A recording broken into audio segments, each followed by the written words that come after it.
Hey, what's up YouTube? Welcome to another video. Today I'm going to show you how to use the hatch command.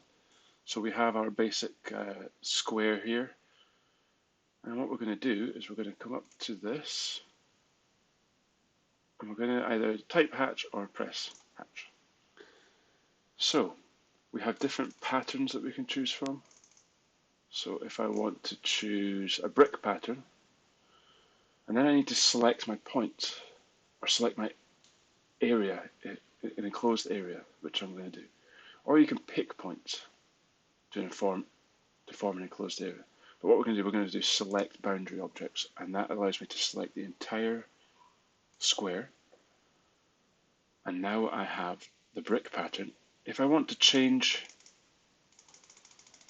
the scale of that pattern, we've got that here. So it defaults to 1. If I change that to 10, you can see it changes. I can change the angle. Let's change it to 45. And the hatch transparency, let's change it to 50. See a little difference there. And once we're done, we just click Close Hatch Creation, and that is the hatch complete on that object.